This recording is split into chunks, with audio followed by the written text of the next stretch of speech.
De 9 a 11, La Mañana de la Diaria. Conducción, Martín Rodríguez. Producción, Mariana Cianelli. La Mañana de la Diaria.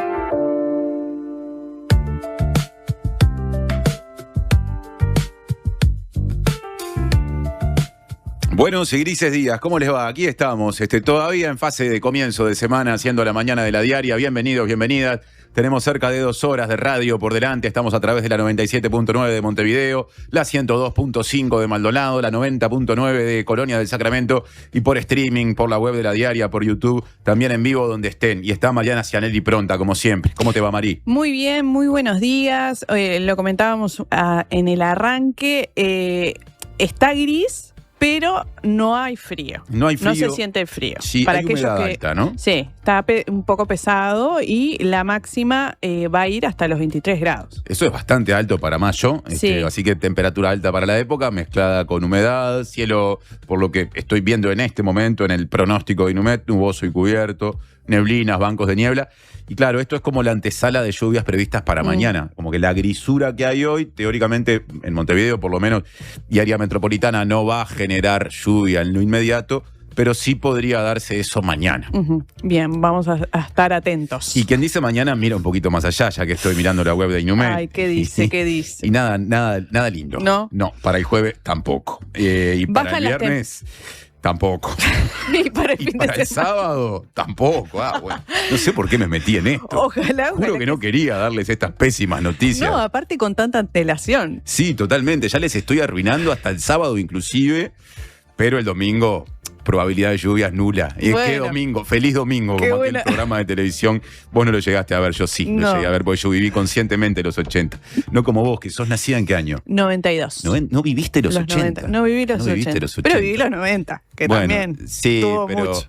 conscientemente vos viviste, digo, porque no tenemos memoria de lo que pasa No, en es nuestro verdad, primer día a de partir vida. de... Ahí está, vos conscientemente empezaste a vivir, ponele, el cierre de los 90, Sí. casi el siglo XXI. Exagerando, se podría decir, en esa lógica que usamos en el periodismo para condensar algo un poco a las apuradas en un título, que tus primeros recuerdos son del siglo XXI. Es verdad, es verdad. Es verdad, vos no, Es verdad. no te oponés. No me pongo, pero es verdad. Puedo decir que quizás alguno antes, pero es verdad que a partir de los 2000.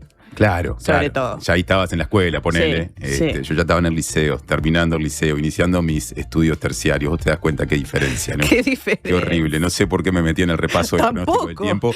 Pronóstico y en edad. Sí, repaso de pronóstico del tiempo, mala decisión.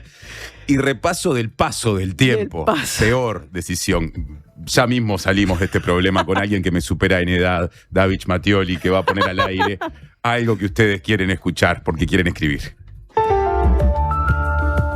Redes y vías de contacto. Comunicate al 099-891-888. Mail radio@ladiaria.com.uy.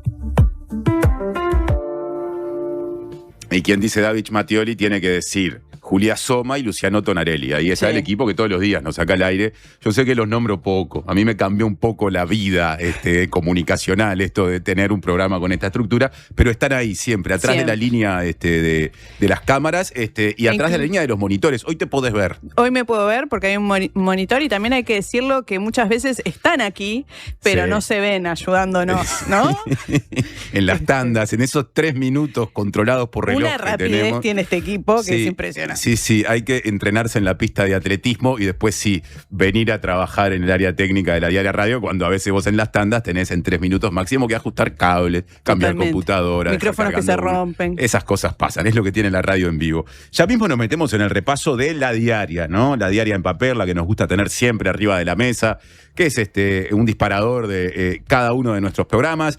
Hoy con una foto en la tapa tomada por nuestro compañero Alessandro Maradei y el titular que dice: Orsi recibió a madres y familiares que volvió a pedirle que ordene a militares informar sobre las y los desaparecidos. Además, el colectivo denunció que el consulado uruguayo en Miami, atención con esto, entregó una fe de vida para cobrar la jubilación desde el exterior a un aviador retirado sobre el que recae un pedido de procesamiento y que está prófugo de la justicia. Tras el encuentro, que se extendió por más de una hora, el integrante de Familiares, Ignacio Randonea, informó sobre la denuncia del hecho adjudicado al consulado uruguayo en Miami, que está a cargo de la cónsul Mariana Baubeta. Sí, desde Madres y Familiares se informó que fue el 11 de febrero, cuando en Miami se entregó esa fe de vida que es necesaria para el cobro de jubilaciones cuando una persona uruguaya está en el exterior, y se le entregó a este aviador retirado de la Fuerza Aérea Uruguaya, vamos con el nombre otra vez, Roberto Freddy Amorín es su nombre, investigado en la causa sobre, atención, por un lado la desaparición de José Arpino Vega y por otro lado delitos de torturas en la base aérea de Boisolanza, donde se desempeñaba justamente base aérea muy conocida ubicada en Montevideo. Es importante también agregar que no es la primera vez que esto sucedió ahora de memoria, me acuerdo con Pedro Mato, que se le entregó el mismo certificado para que pudiera cobrar la jubilación, pero ha sucedido en muchos más casos. Sí. Además, Randonea dijo que Orsi le trasladó a Madres y Familiares que en el gobierno estaban estudiando la posibilidad de dar las órdenes a las Fuerzas Armadas para que den información sobre las desapariciones ocurridas durante el terrorismo de Estado, uno de los reclamos de Madres y Familiares.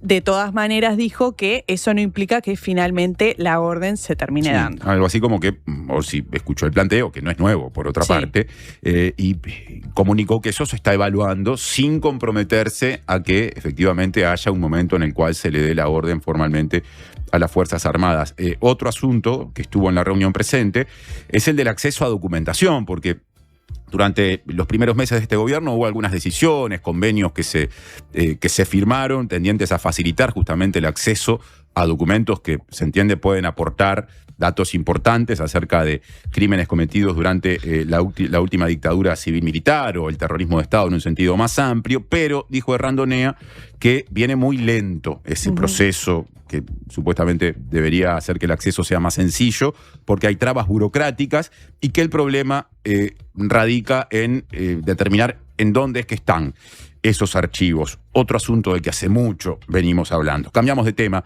El gobierno creó un ámbito de intercambio con las AFAP para evaluar los cambios previstos en el documento final del diálogo social sobre protección y seguridad social. El ministro de Economía y Finanzas, Gabriel Odone, junto al subsecretario Martín Valcorba y el director de la OPP, Rodrigo Agarim, recibió a representantes de República AFAP y de la Asociación Nacional de AFAP, que nuclea las tres administradoras privadas que operan en Uruguay, que son Itaú, Sura e Integración, para abordar las orientaciones y recomendaciones para el régimen de ahorro individual que fueron incluidas en el documento que se presentó la semana pasada. ¿Qué dijo Odone? Bueno, que la reunión tuvo como propósito iniciar un proceso de trabajo sobre algunos temas que surgen de ese documento y que el ámbito de intercambio abierto se va a prolongar durante 60 días y va a transcurrir de manera reservada para encontrar espacios de mejora de acuerdo a lo que el Poder Ejecutivo entiende que es necesario. En concreto, la recomendación que figura en el documento definitivo del diálogo social para las AFAP es que las cuentas de ahorro individual sean gestionadas de forma centralizada por un organismo público que se va a encargar de administrarlas de manera integrada con las prestaciones de los restantes pilares. Doy un pasito atrás a eso que leí dicho por Odone, ¿no? Sí. Encontrar espacios de mejora de acuerdo a lo que el Poder Ejecutivo entiende que es necesario. Claro, acá el Poder Ejecutivo ya se ha expresado a partir del documento y ha defendido esto de que la gestión de las cuentas de ahorro individuales pase a ser centralizada y de un organismo estatal y no de las AFAP. Entonces, da la impresión, si nos guiamos por esas palabras de Odone, que eso no está como cambio de fondo, digamos, en discusión, pero que en todo caso se pueden buscar ajustes en los que se introduzca algún aporte de las AFAP. Me pregunto qué vía hay para que esa especie de acuerdo se consiga cuando ANAFAP, que nuclea las AFAP en las que no participa el Estado, o sea, Sura, Itaú e Integración, fue muy dura una vez que se conoció eso que incluyó el documento final del diálogo. Es decir, hay chance de conciliar ahí porque, por lo menos de arranque, las posturas parecen bastante distintas. Sí, y pasando a otro tema, la visita del presidente Orsi al portaaviones estadounidense USS Nimitz genera discusiones a la interna del Frente Amplio. Son temas que vamos a estar abordando en instantes nada más, porque estará quien preside la comisión del Frente Amplio que se encarga de los temas internacionales. internacionales, ¿no? Comisión de la Fuerza Política Frente Amplio. Hablo del dirigente Fernando Gambera, que en un ratito será nuestro primer entrevistado. Pero antes de anunciar el resto de los contenidos de hoy, completamos una mirada a esta noticia que la Diaria hoy publica. Ocurre que dentro de las repercusiones se cuenta, por ejemplo, la del ministro de Trabajo y Seguridad Social, ¿no? Juan Castillo, dirigente, integrante histórico del Partido Comunista del Uruguay, que habló en Radio Carve ayer y dijo que él no hubiera visitado el portaaviones y que parece difícil de explicar mantener un mensaje a favor de la paz y al mismo tiempo visitar una nave que es de guerra y que no está desparramando paz y solidaridad en el mundo. Sí, otra mirada crítica fue la de Óscar Andrade, secretario general también del Partido Comunista, que dijo que la actuación de Orsi fue inoportuna en el marco del contexto actual y teniendo en cuenta, cito textualmente, la agresividad brutal de los Estados Unidos hacia nuestra América Latina y un bloqueo criminal con respecto a Cuba. Pero también, habló la ministra de Defensa Nacional, Sandra Lasso, que defendió lo hecho por el gobierno en diálogo con Tele12, dijo que se trató de un hecho protocolar a nombre del Estado uruguayo, además de destacar que no hubo ingreso de tropas ni despliegues militares estadounidenses en territorio nacional. Esto es muy importante para empezar porque también integra el Poder Ejecutivo como Castillo. Y es ministra de Defensa, sí, ¿no? Entonces es un área a la que esto le compete en el sentido de abordarlo como tema central, como tema importante.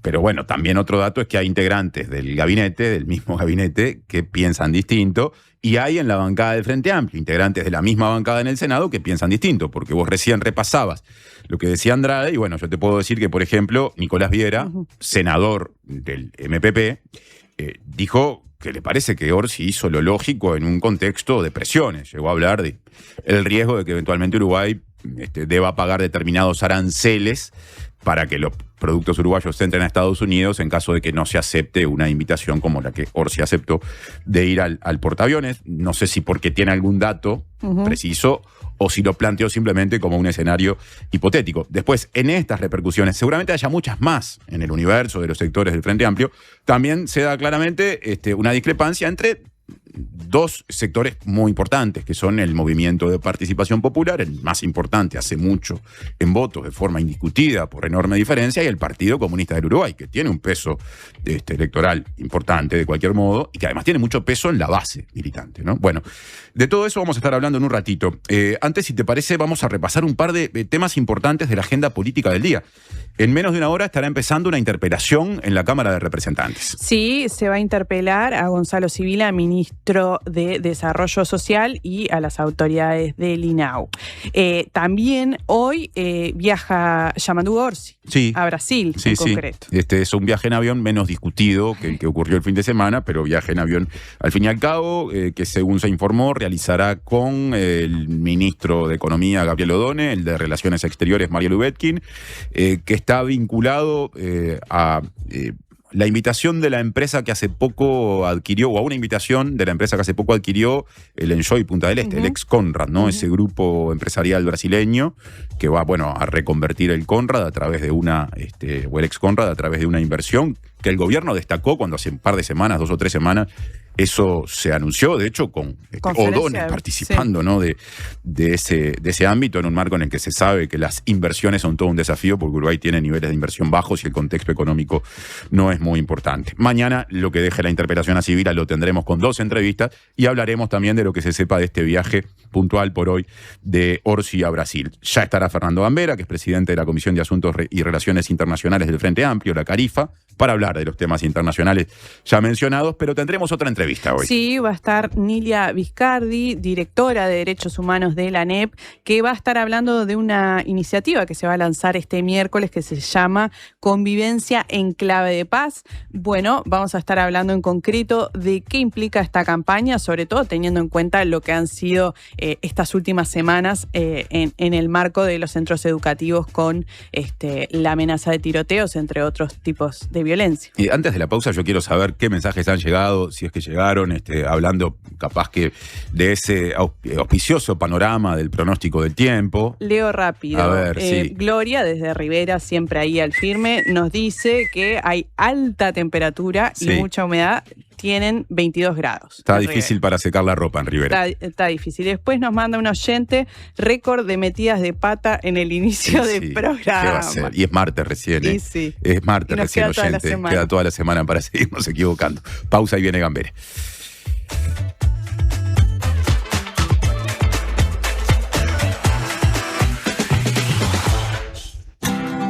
En Antel, el futuro lo hacemos junto a quienes impulsan el país.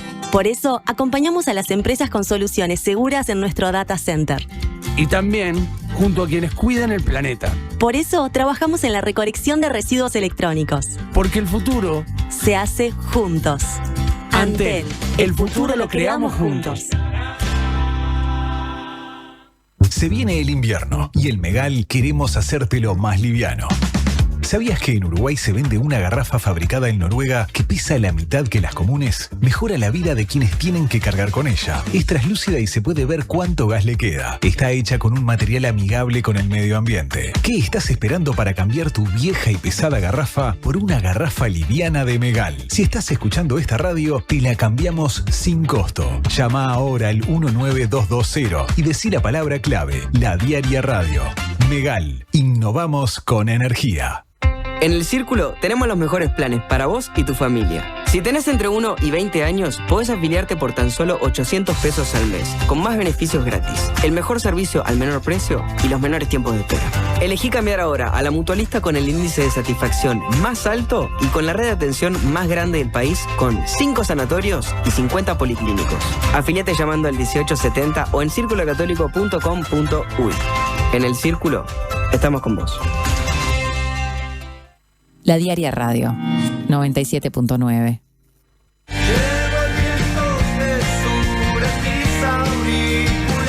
Caro en vivo en la trastienda. Suena la música del bar. Acompañado por su banda e invitados especiales, presentará canciones de su nuevo álbum Milonga de Quirón, junto a los clásicos de su repertorio y versiones inéditas. No voy a caer jamás. Viernes 15 de mayo, 21 horas, en la Trastienda Montevideo. Un show imperdible de una de las voces más personales e imprescindibles de la música uruguaya contemporánea. Entradas disponibles en Passline y en todas las redes de cobranza del país. Invita Bizarro. Ya comenzó la campaña Tu Abrigo Abriga. Te invitamos a sumarte y hacer tu aporte en cualquiera de nuestras sucursales de El Dorado. Del 27 de abril al 24 de mayo, donar ropa de abrigo y frazadas para quienes más lo necesitan. Nuestro sector de atención al cliente ya está recibiendo tus donaciones. Al finalizar la campaña, todo lo recolectado será entregado a instituciones locales. Tu colaboración hace la diferencia. Juntos podemos darle calor al invierno. El Dorado, iniciativa social. Presenta Universidad Católica del Uruguay. Creamos futuros.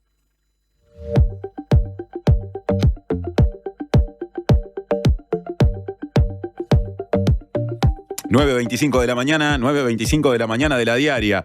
Contexto: la decisión del presidente Yamandu Orsi de aceptar una invitación para visitar el portaaviones estadounidense USS Nimitz, en el que estuvo el sábado, y la posterior rueda de prensa compartida con el embajador de Estados Unidos, Luis Rinaldi, generaron repercusiones traducidas en discusiones a la interna del Frente Amplio y críticas. Esto ya lo hemos abordado recién, también ayer. Críticas, claro, con distintos matices, desde ámbitos muy dispares. Por ejemplo, por un lado el PIT-CNT y por otro, partidos opositores. Surgen preguntas acá, ¿no? Cantadas, diría. ¿Qué evaluación se hace desde que sucedió esto en los ámbitos de la fuerza política oficialista del Frente Amplio, que están vinculados a los asuntos internacionales, a las relaciones internacionales? ¿Qué análisis se hace en esos ámbitos del rol de la fuerza política y del gobierno en el actual contexto internacional, al que todo el mundo acá, no hay discusiones, define como complejo? Bueno, de esos asuntos y también de otros que irán surgiendo, empezamos ya mismo a hablar en nuestra primera entrevista con Fernando Gambera, que es presidente de la Comisión de Asuntos y Relaciones Internacionales del Frente Amplio, conocida como CARIFA por sus siglas. Fernando, bienvenido y gracias por visitarnos. Bueno, buenos días. Al revés, gracias a ustedes por invitarme y felicitaciones. Estoy feliz de poder estar por acá y de ser parte de un espacio de libertad y de una construcción colectiva, porque de eso también se trata esto, ¿no? Me parece que hay que reivindicarlo. Muchas gracias. Y en esto de los saludos también no puedo con el corazón. Y el saludo a todos mis compañeros de AEBU, que está cumpliendo 84 años, hoy 5 de mayo, el día del bancario. Yo jubilado, pero las mañas no se pierden, ¿no? Sí, claro. Aparte, fuiste dirigente sindical durante ¿cuánto tiempo? Bueno, una vida. Sí, golero toda la vida. Sí, fui militante gremial toda la vida, porque desde la dictadura, haciendo URI, fui dirigente estudiantil, fundador de ACEP, Ingeniería. En aquellos tiempos no podía hacer la FEU, porque era después, en democracia, pasamos a hacer lo que es PIT-CNT, ACFEU, y después, ya siendo afiliado a EBU, fui militante intermedio y demás, y entre el 2005 y el 2025, 20 años, fui secretario general de AEBU. Y casi que en la misma cantidad de años, un poco menos, secretario internacionales del PIT-CNT y parte del secretariado ejecutivo. Así que... Y ahora, bueno, me tocó dar una mano en el Frente Amplio porque es el otro corazón, ¿no? ¿Cuánto tiempo hace que estás presidiendo la Carifa, esta comisión vinculada a los asuntos internacionales del Frente Amplio? Diría que un año, siguiendo después de que Pablo Álvarez pasa a un cargo de gobierno en Antel, ahí lo suplo yo, y bueno, sos parte de un equipo que es parte de la dirección del Frente Amplio.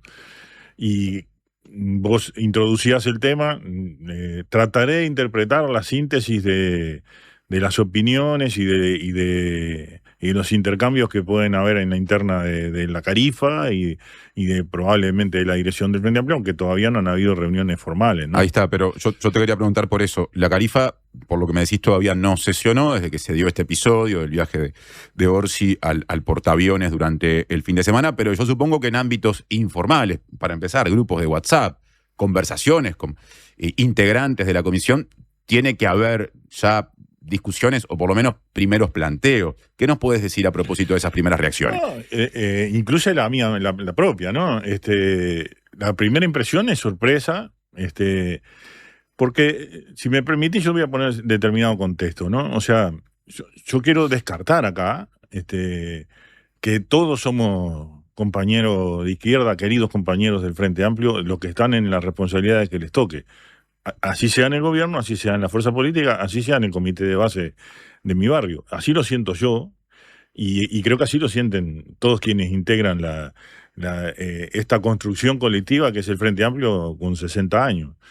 Entonces, yo no, en estas discusiones trato de evitar el izquierdómetro, ¿no? Aquí, comprobadamente, somos de izquierda todos, y particularmente los que son de la generación a la que pertenezco, nos criamos ya siendo niños de izquierda. Entonces, dicho esto, lo otro que hemos estado debatiendo y que no, obviamente, en los ámbitos del Frente Amplio es probable que hayan 10 compañeros y hayan 12 ideas diferentes. Mujica decía más de una vez que a la izquierda la divide las ideas y a la derecha la une los intereses. Y está comprobado que evidentemente los intereses unen más rápido que las ideas. Sin embargo, yo creo que hemos ido transitando por el lado de este esquema dicho coloquialmente Antón Pirulero, ¿no? Cada cual en su juego, los compañeros que están en el gobierno tienen que hacer el suyo, los que estamos en la fuerza política tenemos que hacer el nuestro. Si me atengo a eso, naturalmente que atendiendo el juego que me toca, siendo parte de la fuerza política y de la dirección, naturalmente que tengo que manifestar la sorpresa y que no había, probablemente no había necesidad, porque el protocolo se puede atender en oficinas del gobierno uruguayo perfectamente, evitar de ese punto de vista cualquier presión que se quiera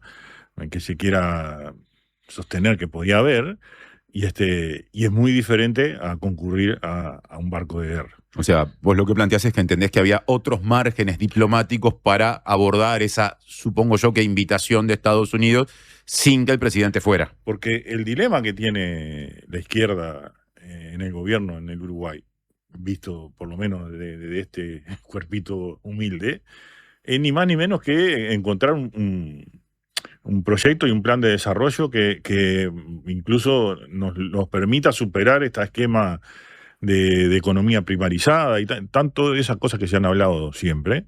Y para eso es obvio que la escala de este país no da para pensarlo independiente de todo otro poder. Y entonces, en definitiva, hay que ir buscando los acuerdos multilaterales y reivindicando los espacios multilaterales para los países como el nuestro. Yo lo viví como dirigente sindical, o sea, el vaciamiento de la OIT progresivamente fue deliberado a los efectos de no tener ningún lugar en donde tener que discutir cosas que los trabajadores o los más débiles queremos poner en la discusión en la mesa. Entonces, esto lo mismo se aplica a cualquiera de los organismos multilaterales o a los espacios donde la derecha mundial debe concurrir a contraponer ideas con quienes queremos cambiar el mundo hacia un mundo más justo y, por supuesto, en paz, con mucho más seguridad y tranquilidad para la gente que anda a pie. ¿Y por qué relacionás eso con esta discusión? Entonces, es probable que un gobierno tenga ese dilema de cómo mantenerse equidistante y estas cosas las tenga que evaluar. Entonces ahí hay dos cosas que yo haría el comentario. Al momento de evaluar estas cosas, yo puedo entender el rol que se tiene que jugar en el gobierno y que es probablemente diferente al que tiene que jugar una fuerza política, porque en definitiva, quienes somos la dirección de la fuerza política, representamos la opinión de quienes se autoperciben y se definen del Frente Amplio. En cambio, un gobierno es un Estado, es la representación de un Estado, pero además tiene ese desafío de mantener esos equilibrios, incluso hasta como una continuidad de una política de Estado que el Uruguay ha tenido desde el fondo de la historia.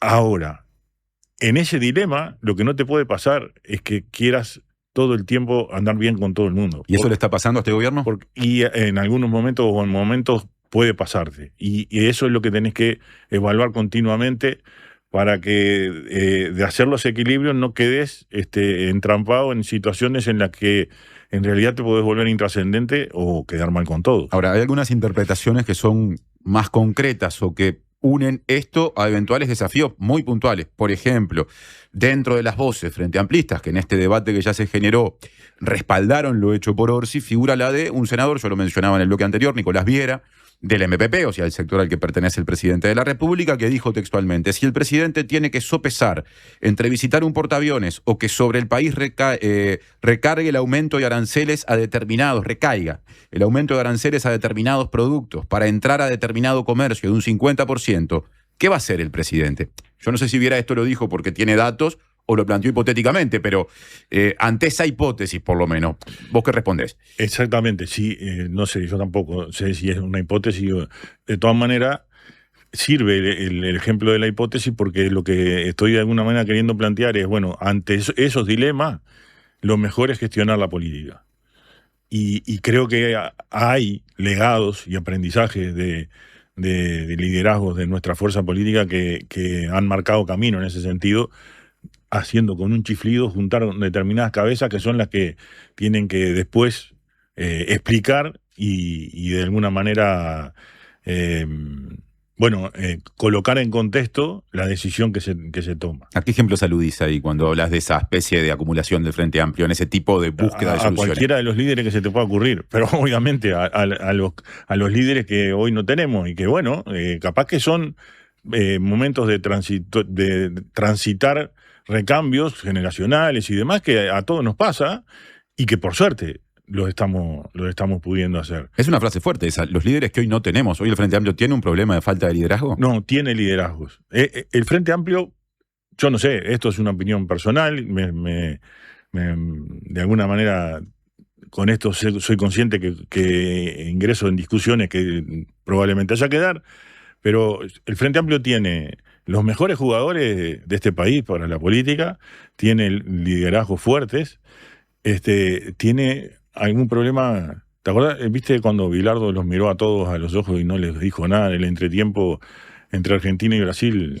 Mundial de 1990. Partido que termina ganando Argentina después de haberlo jugado muy mal. Con terrible jugada de Maradona y Canigia. Tenían nada menos que Maradona y Canigia y Brasil lo venía bailando.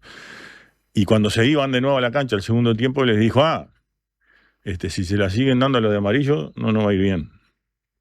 Bueno, es probable que para que no se la den a los de amarillo, el equipo tiene que hablar y escuchar, y lo dice un golero, ¿no? Si no me escuchás de que subió el half derecho, subió el lateral y no me escuchás para que bajen y todos queremos ser 9, bueno, tenemos algún drama en ese sentido. Y yo creo que en eso es donde tenemos que transitar aprendizaje. Bueno, pero volviendo a lo de los liderazgos, el tema es que si no hay un liderazgo claro, ¿a quién hay que escuchar? ¿Dónde queda el presidente de la República en ese comentario que haces? ¿Es líder el presidente? A lo que estamos acostumbrados es que hay más de un liderazgo y que generalmente, bueno, esas cosas se laudan conversando más. Y esto es lo que de alguna manera estoy planteando. Creo que aún teniendo en cuenta esa lógica de Antón Pirulero y lo que corresponde a la fuerza política, lo que le corresponde al gobierno, aún así todos somos militantes y varios son líderes de izquierda de primera línea que son los que tienen que, de alguna manera, conversar más. Esa expresión de la sorpresa que vos manifestaste la ha manifestado otra gente del Frente Amplio. No me animo a decir si gente que integra el Poder Ejecutivo, porque he escuchado tantas repercusiones que de repente meto la pata, pero en función de lo que sabés, porque claramente hablas también con gente que integra el Poder Ejecutivo, que ocupa cargos. ¿Faltó discusión, por ejemplo, en Consejo de Ministros de esto? ¿Orsi se cortó solo, lo resolvió personalmente, esto de decir sí acepto, voy? Es que eso es parte de la sorpresa. Tal vez es también parte de que no han habido reuniones formales de los organismos, pero la verdad es que no sé.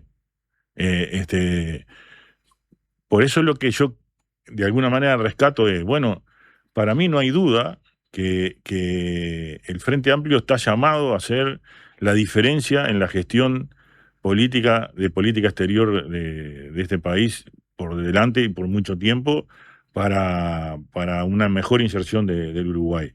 Pero para eso todos tenemos que tener un nivel de comprensión que todavía evidentemente no hemos transitado, entre otras cosas porque hay un mundo que todos los días parece que va a explotar. Entonces, el cuidado tiene que ser más todavía. Nosotros en la Carifa estamos recibiendo delegaciones de comunidades libanesas, comunidades palestinas, comunidades compañeros de la colectividad judía, y tenemos que escuchar todo el tiempo la preocupación de su familia, de su gente, de sus familiares en esos lugares donde continuamente están bajo amenaza o definitivamente bajo bombardeo. Y entonces, pero además, eso que ya es muy duro y muy cruel, si querés hasta la parte más práctica y más cotidiana, el aumento de hace unas horas del combustible, que nos va a golpear a todos, es culpa de Trump y de Israel. Entonces, el problema es que quedamos discutiendo si tenía que haber ido o no tendría que haber ido y no estamos colocando el verdadero debate por encima del radar, que es que hay un país junto con Israel que están continuamente poniendo en riesgo la paz mundial. A ese tema vamos a ir después de la pausa. Entonces, porque lo teníamos previsto abordar eso. Entonces, esa es la discusión de fondo, esa es la que nos tiene que enfrascar y esa es la que tenemos que ver en ese juego de roles que yo decía, quién es el que muestra más los dientes y quién es el que de alguna manera acumula para que el país pueda ubicarse mejor en ese contexto mundial, ¿no? Pausa mediante, vamos a ir a ese capítulo que estaba previsto porque esto forma parte de una serie de hechos que se dan en un mundo en el que hay conflictos, guerras y situaciones como la de Gaza terribles planteadas ya desde hace mucho tiempo, que también al Frente Amplio y su militancia le interesan y han generado discusiones. Yo te quería hacer una última pregunta antes de la pausa con respecto al hecho puntual de la visita al portaaviones, que capaz que va, digamos, al cajón de lo simbólico, pero no deja de ser importante. Esto de que una vez más el presidente de la República comparezca ante los medios de comunicación con el embajador Luis Rinaldi de Estados Unidos al lado, que en ese contexto termina haciendo declaraciones con respecto a asuntos de Uruguay, mientras Orsi, en silencio, lo escucha. Como frente amplista, y en este caso, como presidente de la comisión que se encarga de los asuntos internacionales desde el Frente Amplio. ¿Qué sentiste cuando se dio ese hecho que ya se había dado el 15 de enero, en ocasión de una reunión en Montevideo que hubo entre Orsi y el embajador, en la que el embajador dijo con Orsi al lado que a Estados Unidos le preocupaba el vínculo comercial de Uruguay con China? Y también hubo algún episodio en donde opinó sobre declaraciones del secretario de Presidencia. La verdad que me parece que están absolutamente desubicadas de parte de un embajador, que si lo hace un embajador de los países pequeños como los nuestros, enseguida son llamados al orden, ¿no? Entonces, bueno, de alguna manera creo que eso tiene que empezar a formar parte del protocolo acordado. Y bueno, se establecerán, deberían establecer condiciones de declaración en lugares acordados, en lugares en igualdad de condiciones, y bueno, y cada uno opinar de lo que corresponde y no lo más viejo que el agujero del mate, que es que no se debe opinar o no se debe caer en injerencias de temas internos de un país. Ahora, lo que llama la atención acá es que lo hace con el presidente al lado y da la impresión de que con la voluntad del gobierno uruguayo de que la comparecencia sea conjunta y sin que haya ningún reclamo. Entonces me pregunto, ¿qué pasa con el gobierno? ¿No habría que cuidar más al presidente estableciendo condiciones? Porque cualquier persona puede decir, no, yo en estas condiciones no hablo en solitario y hablará el embajador por su lado. Pero eso es lo que de alguna manera yo introducía, que es si estamos admitiendo que o de alguna manera aceptando un esquema de funcionamiento en el que cada uno tiene su rol, bueno, para eso también tenemos que tener un nivel de coordinación que hace que cada uno juegue el rol que le toca. Y en ese caso, contrarrestarán las presiones desde el lugar donde tenemos la expresión natural política, que es la fuerza política y la militancia. Y en ese sentido creo que hay ejemplos sobrados, porque en estas mismas horas el Frente Amplio emite una declaración en donde vuelve a rechazar las amenazas de Estados Unidos sobre Cuba y llama al pueblo uruguayo a movilizarse en defensa de la soberanía. Bueno, está muy ligado a lo que vos me estás preguntando, ¿no? 9:44, estamos hablando con Fernando Gambera, presidente de la Comisión de Asuntos y Relaciones Internacionales, la Carifa del Frente Amplio. Pausa y seguimos. Presentó Universidad Católica del Uruguay. Creamos futuros. En Habitab, resolvé todas tus gestiones. En nuestros más de 520 locales de todo el país. Y también desde nuestras aplicaciones. Más información en habitab.com.uy. ¿Sabías que en Uruguay hay más de 500 especies de aves? Podés encontrarlas todas en la Guía de Aves del Uruguay de Gabriel Rocha, un libro que incluye fotografías y códigos QR con videos y cantos de cada especie para conocerlas en profundidad. Pedí Aves del Uruguay en todas las librerías. Ediciones de la Banda Oriental, territorio de libros. Otoño en la Zabala. En mayo, un nuevo ciclo de teatro en la sala Zabala Muniz del Teatro Solís. Margaritas en el mar, de Rosana Mutarelli. Versión y dirección, Sergio Luján. Cassandra, texto de Sergio Blanco. Dirección de Roxana Blanco. Animales de Dios, dramaturgia de Marianela Morena y Florencia Caballero Bianchi. Reykjavik, de Juan Mayorga. Dirección de Mariana Weinstein. Otoño en la Zabala. Historias con las que construimos pasado y presente. Entradas en venta en Ticantel y boletería del teatro.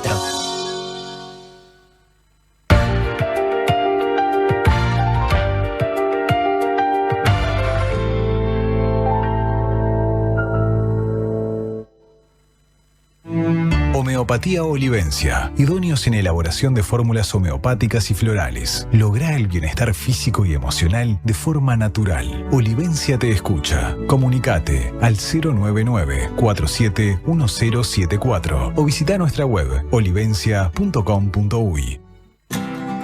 En Antel, el futuro lo hacemos junto a quienes impulsan el país. Por eso, acompañamos a las empresas con soluciones seguras en nuestro data center.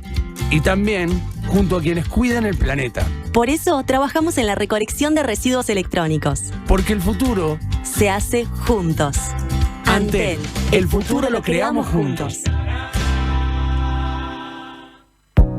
Tenemos una buena noticia. Si tu cédula termina en 5, podés afiliarte a Médica Uruguaya a través de FONASA. Elegir Médica Uruguaya es optar por un sistema de salud que evoluciona con tecnología y un equipo médico de primer nivel comprometido con la salud de los uruguayos. La salud que avanza es uruguaya. Médica Uruguaya. Por más información, comunicate al 2487-4950. Presenta Suzuki, el mejor valor de reventa en el mercado.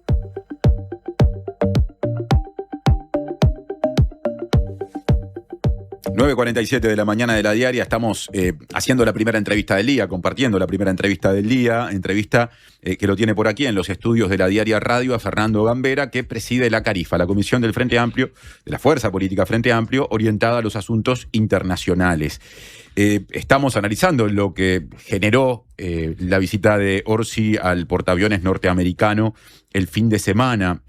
Dentro de las muchas repercusiones, Fernando, hay una que no mencionamos en el bloque inicial, que está asociada a la eventual violación de la Constitución, que dicen algunas personas y organizaciones como el PIT-CNT, también se dice desde el Partido Nacional, podría haber, digamos, supuesto el hecho de que se haya aceptado el ingreso a Uruguay de un avión estadounidense, que fue el que trasladó a Orsi hacia el portaaviones, que estaba en aguas territoriales, en aguas internacionales, sin que a ese avión que lo vino a buscar y lo trasladó y luego lo devolvió, le autorizara el ingreso el Parlamento. El PIT-CNT fue muy fuerte en ese sentido, muy claro en el sentido de decir que se entiende que hay ahí una violación de lo que establece la Constitución de la República. Entiendo que en el Frente Amplio todavía no ha habido reuniones, la CARIFA aún no sesionó, lo decías al comienzo, recién mañana sesionarán el Secretariado Ejecutivo y la Mesa Política, pero ¿qué mirada tenés con respecto a esa parte de la discusión? Yo técnicamente sería un atrevido. Por lo que he entendido, la salida dentro de las 24 horas no tiene que pedir autorización. Lo que parece, sí, al borde ahí es el ingreso del avión. De todas maneras, me parece que no hace al fondo del asunto. La preocupación que yo manifesté antes, en el bloque anterior, es más bien por el lado de cuál es el mensaje que estamos dando, que queremos dar, y entonces yo creo que ese es el principal debate. Y sobre todo, aquí la mañana la abrían con que salió la primer exportación sin aranceles hacia la Unión Europea, ¿no? Y el acuerdo Unión Europea-Mercosur.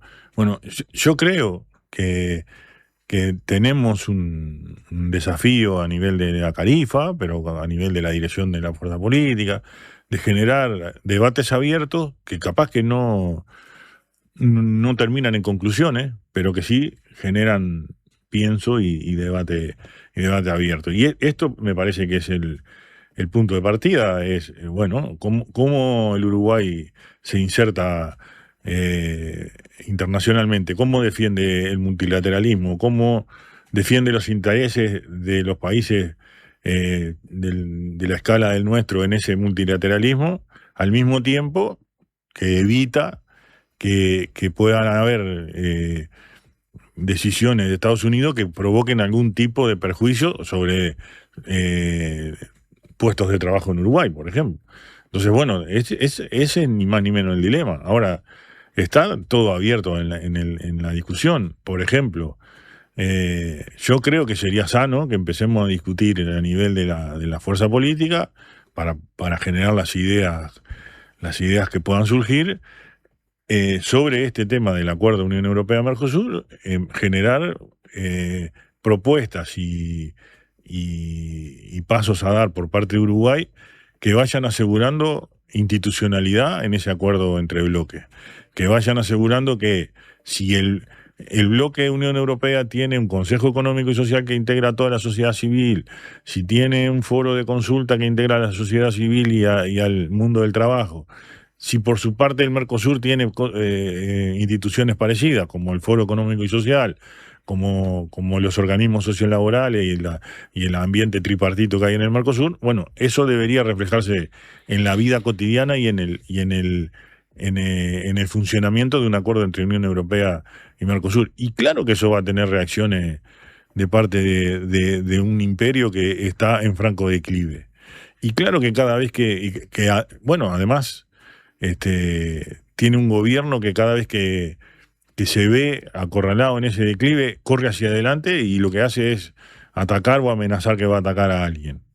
O ataca o amenaza que le sube aranceles, o amenaza que bombardea, o amenaza que no va a quedar ni rastro de Teherán.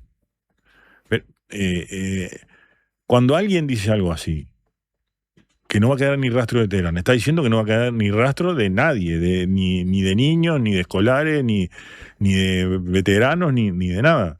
Y pasa de largo. Ninguno le vamos a mostrar los dientes. Cuando dice que más allá de las opiniones que cada uno libremente pueda tener sobre la situación política de Cuba y demás, cuando dice que no puede llegar ningún barco que toque puerto cubano porque después no va a trabajar nunca más, ni va a poder llevar ninguna carga a ningún lado y demás, y obliga a esa gente a no tener energía ni para las operaciones más urgentes en la salud. Es que nadie le va a mostrar los dientes diciendo, no, pero eso es inhumano. Y entonces, yo entiendo, en algunas situaciones habrán cuestiones técnicas que habrá que cuidar. Y eso, la institucionalidad y quienes representan al Estado uruguayo tendrán que tenerlo en cuenta y se tendrán que asesorar y tener mucho respeto por esas cuestiones, y ni que hablar por cuestiones constitucionales y demás. Pero los militantes políticos, los dirigentes políticos, tenemos que salir a dar este debate abiertamente contra la derecha mundial de una vez por todas, porque de lo contrario, lo que se instala en nuestra gente, es que ante la desesperanza, ante no ver ninguna luz adelante, opta por algo que piensa que es más seguro, y que es esta oferta de ultraderecha que hay en nuestros países y del otro lado también. Y no, tenemos que convertirnos en la esperanza de que hay una forma de construir sociedad de otra forma y con otras libertades de verdad, no con la libertad de Milei, que de libertad no tiene nada. En el bloque anterior, cuando estábamos hablando todavía del episodio de la visita de Orsi al portaaviones, vos en un momento empezaste a hacer un razonamiento uniendo el análisis al contexto internacional, y habíamos dejado para este bloque justamente hablar de algunos de los grandes temas, particularmente de Gaza. ¿Qué evaluación se hace desde la Carifa de cómo el gobierno ha manejado esa situación, ha definido sus posturas, ha elegido las palabras, ¿no? Recordemos que el gobierno uruguayo entendió que no debía hablarse de genocidio, llegó a usar la palabra masacre, cuando buena parte de la sociedad y de la base frente amplista entiende que efectivamente lo que ocurrió en Gaza es un genocidio. Entonces, desde la Carifa, ¿cómo se evalúa eso? Concretamente, el Frente Amplio definió que era un genocidio y así lo puso en todos sus textos, ¿no? Y progresivamente con esas definiciones fue tomando posiciones hasta que fuimos parte de la marcha pidiendo que cesara ese genocidio en Gaza.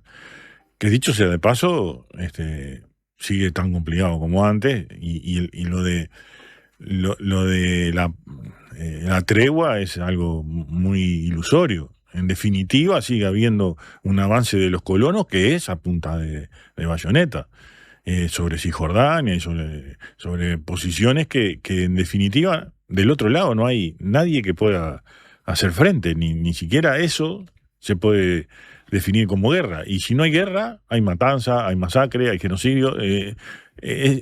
Podemos poner la palabra que queramos. La cuestión es que tomemos la definición de que esto no puede seguir. Entonces, dicho sea de paso, toda nuestra solidaridad con la gente que intentó abrir un camino humanitario hacia Gaza y terminaron interceptados en aguas internacionales y punto. Ahí te referís a la flotilla Global Summit.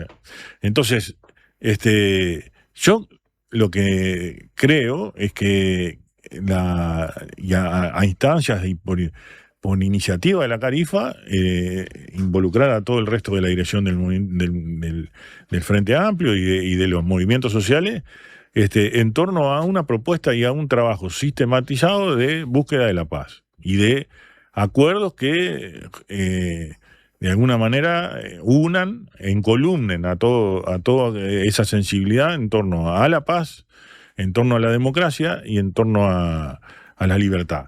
Y en ese sentido, el gobierno uruguayo ha dado muestras claras, ¿no? Yendo a Barcelona, antes había ido a Chile, ahora irá a México, a confluir con determinados gobiernos que también se alinean con los matices que queramos marcar y lo que sea, pero se alinean pidiendo una defensa de la humanidad, de la paz, de la democracia y de la libertad. La Carifa, esta comisión del Frente Amplio vinculada a los temas internacionales que vos presidís, ¿ha tenido o ha accedido a instancias de intercambio, por ejemplo, con el canciller Lubetkin en el tiempo que ha transcurrido del gobierno?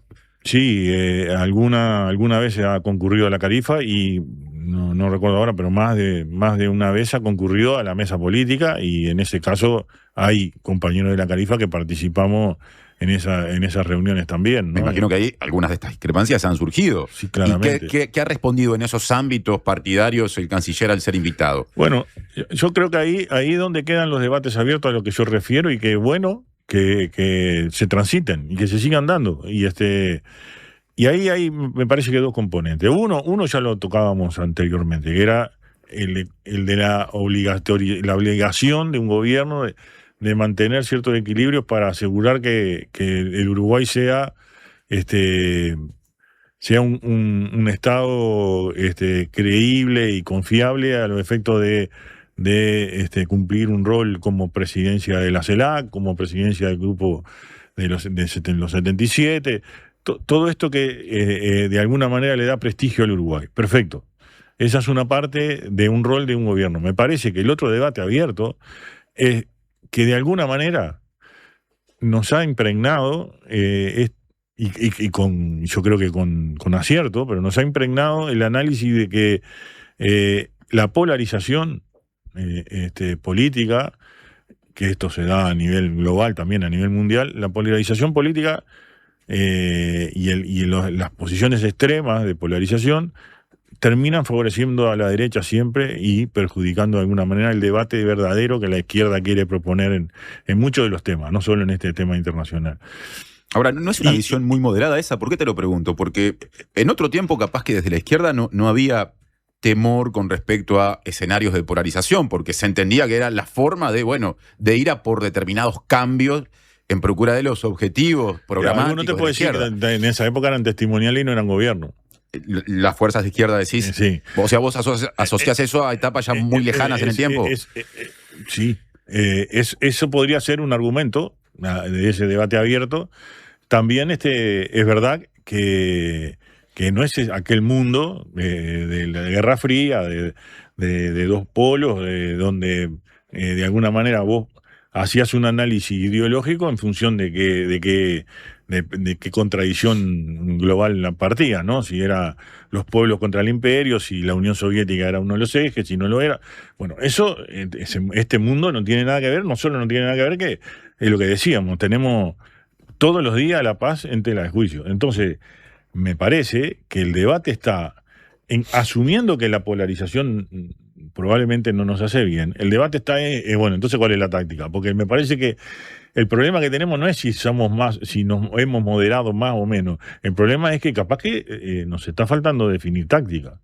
Y está bien, por el lado de la polarización no nos falta. Bueno, ¿cuál es la táctica entonces? Y yo creo que ha llegado un momento en el que, por lo menos para una fuerza política que tiene 60 años, que tiene la trayectoria que tiene y que tiene el prestigio ganado que tiene, no va a poder estar por debajo del radar. Va a tener que salir a mostrar los dientes y a dar el debate, porque la campaña de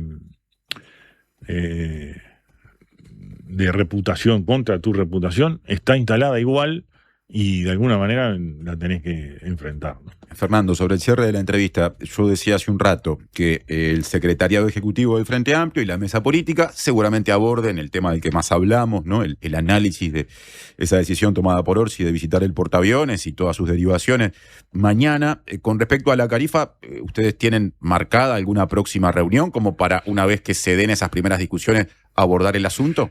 La Carifa funciona normalmente y regularmente los miércoles. Tenemos el problema,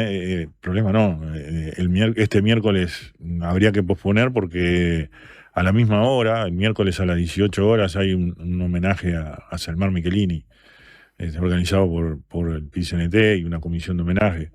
Y que, bueno, creo que no podemos faltar, tenemos que estar, entonces. Pero bueno, habrá que ver si lo corremos de día o pasamos de miércoles a miércoles. Pero a mí me parece que igual va a ser un importante insumo la reunión de la dirección del Frente Amplio. Y sobre todo, me parece que lo que tenemos que generar es un plan de trabajo que era en lo que veníamos, junto con la comisión de programa, para poner en debate toda la situación global a nivel internacional, la situación geopolítica, y entonces desde qué lugar y qué queremos proponer para la inserción internacional del Uruguay con esos preceptos, ¿no? Hay que salir a dar el debate ideológico en defensa de esos valores que son tan caros para la izquierda: la libertad, la democracia, la paz, ni que hablar, y el respeto de los espacios multilaterales que la humanidad se dio para poder debatir entre, por lo menos en algún momento y en temas especiales, en igualdad de condiciones, los países poderosos con el resto, ¿no? Gracias, Fernando, por la visita. No, al contrario, gracias a usted y larga vida a la Diaria Radio. Muchas gracias. Así termina la entrevista con Fernando Gambera, presidente de la Comisión de Asuntos y Relaciones Internacionales del Frente Amplio. Hacemos una pausa y actualizamos información. Presentó Suzuki. Tu nuevo auto ya tiene un comprador. Dale, decile. Mamá. En Tigo, sabemos que un buen día siempre trae una buena sorpresa. Por eso, en este Día de la Madre, regalale un Samsung Galaxy A16 con un plan de 100 GB desde 950 pesos por mes para que disfrute de red y cobertura a donde vaya y esté siempre conectado. Encontralo en todas nuestras tiendas o en tigo.com.uy. Tigo, lo bueno pasa contigo. La Mojigata presenta a Los Inadaptados con Relaciones, junto a invitadas e invitados de gran porte, que ojalá se porten a la altura de las circunstancias. Quedan ustedes descubrir quiénes son los inadaptados, quiénes son las relaciones y cuál es la mojigata. Sala Adelarreta del Sodre, miércoles 22 de julio. Pórtense bien. Entradas en Ticantel, Montevideo Music Group. Hola, soy Agustín de Paysandú. Quería pedirle si pueden pasar la canción esa que dice "Te busqué en mi auto rojo a las 6". Bueno, un saludo a mi vieja y a todos los que están escuchando. Ah, y si alguien vende un Celerio, que me tire un mensajito por favor al 098-723. Cuando compras un Suzuki 0 kilómetro, los futuros compradores vienen incluidos. Lleva el tuyo vos también y asegurate la reventa. Visítanos en suzuki.com.uy o en cualquier concesionario del país. Suzuki te entiende. Nuestro periodismo hecho radio. 97.9. La Diaria Radio. Prevení dolores cervicales y de espalda. Ajustá la altura de la pantalla. Elegí sillas con buena sujeción lumbar. Prevení. Preasociate a la Española. 1920-1234 o preasociate.com. ¿Vas a pintar? Confía en Ciacolor. La marca de pinturas que más crece en Brasil y en Uruguay tiene el producto indicado para vos. La calidad que necesites al precio justo. Si vas a pintar, confía en Ciacolor.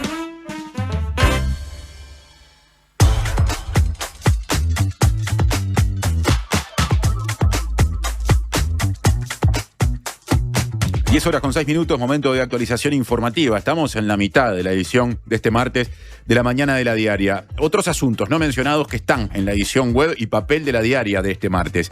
Les cuento, el dirigente colorado de Canelones, Nicolás Chiesa, quien fue director general de la granja del Ministerio de Ganadería, Agricultura y Pesca durante el gobierno pasado y ahora ocupa un cargo político en la dirección de descentralización de la Intendencia de Canelones, habló sobre su participación en el proceso de venta de la estancia María Dolores, o sea, en el proceso de venta de la parte privada y compra del Estado. Chiesa fue citado a declarar en la Comisión Investigadora Parlamentaria sobre la compra de la estancia María Dolores porque firmó el documento de compra-venta de la estancia en representación de quienes le vendieron el predio al Estado y lo hizo mientras ya era jerarca de la Intendencia de Canelones, lo que fue cuestionado por el diputado cabildante Álvaro Perrone, quien también es de Canelones. Uno de los cuestionamientos de Perrone a Chiesa está vinculado a la posible violación del artículo 566 del texto ordenado de normas sobre funcionarios públicos que prohíbe contratar con el Estado a, textuales palabras, los ordenadores, asesores, funcionarios públicos, aquellos que desempeñen una función pública o mantengan vínculo laboral de cualquier naturaleza, y dispone que deben excusarse de intervenir en el proceso de contratación. Chiesa dijo que cuando le solicitaron firmar pidió un estudio jurídico que se verifique la legalidad del acto y le dijeron que, como había dejado su cargo en el ministerio, podía hacer. Y agregó en su respuesta en esa discusión o comparecencia ante la comisión investigadora que funciona bajo el paraguas de la Cámara de Representantes, que la prohibición dispuesta por el artículo que mencionamos se refiere a negociar con el Estado, es decir, fijar precios, acomodar las pautas, y calificó en cambio su intervención como un acto simplemente administrativo en el que no hizo eso que la normativa prohíbe. Otro tema, el Partido Nacional plantea que la Intendencia de Montevideo duplique la contratación de policías eventuales para aplicar la ley de faltas. El directorio blanco empezó a tratar un conjunto de propuestas sobre las personas en situación de calle, y en un documento borrador al que accedió la diaria, es que se sostiene que actualmente el abandono, textual, palabra que se usa, del Estado a los espacios públicos es alarmante e innegable. La primera propuesta del Partido Nacional es la aplicación firme de la internación compulsiva y la incorporación de herramientas que permitan un marco más dinámico de actuación, y además se propone duplicar la cantidad de policías eventuales para aplicar la ley de faltas y que el Ministerio de Desarrollo Social retome la contratación de policías eventuales para colaborar con el Ministerio del Interior y la Intendencia. ¿Qué más dice el documento? Bueno, que la situación no da para más y llama a una respuesta a la altura. Textualmente otra vez, firme en la intervención, exigente en el cumplimiento de la ley y decidida en ofrecer salidas reales hacia la rehabilitación y la convivencia pacífica. Otro tema, la pesca concreta la primera exportación a la Unión Europea con arancel cero. Sí, este lunes, en el cuarto día de vigencia del acuerdo comercial entre el Mercosur y la Unión Europea, lo mencionaba recién Fernando Gambera, la Cámara de Industrias Pesqueras del Uruguay, CIPU, anunció que la empresa CIUPSA, dedicada al procesamiento de pescado y de mariscos, concretó la carga de un contenedor de pescado con destino a Lituania, marcando la primera exportación uruguaya que hace uso efectivo de las preferencias arancelarias previstas en el tratado suscrito entre ambos bloques regionales. La Cámara de Industrias Pesqueras informó que la venta consiste en 28 toneladas de merluza que serán trasladadas hacia Europa en el buque Xiamen Express de la compañía naviera Hapag-Lloyd. Además, hubo una reacción positiva ante esto de la ministra de Industria, Energía y Minería, Fernanda Cardona, lo estoy leyendo ahora porque es un posteo en la red social X que dice: hoy partió el primer embarque uruguayo con arancel 0% a Europa. Menciona justamente lo ya dicho de la empresa que participó y termina diciendo: comenzamos a celebrar los frutos de este acuerdo, de pagar un 15% de arancel a pagar 0. Así de concreto es su impacto para la pesca uruguaya. Hablando de exportaciones, tenemos otras informaciones más generales, digamos. Sí, ahora en un ratito ya la voy buscando, pero quería pasar a comentar el siguiente tema que también es importante. En 2025 aumentaron las restricciones a la libertad de prensa y el Estado dejó de ser el principal agresor según el 12º informe sobre la libertad de expresión del CAINFO. Sí, claro, que es el Centro de Archivos y Acceso a la Información Pública, que aporta datos muy interesantes, ¿no? Entre el 1 de abril de 2025 y el 31 de marzo de 2026 hubo 56 casos de amenazas o restricciones a la libertad de expresión de periodistas en todo el país, lo que supone un leve incremento con respecto a 2025, cuando se registraron 51 casos.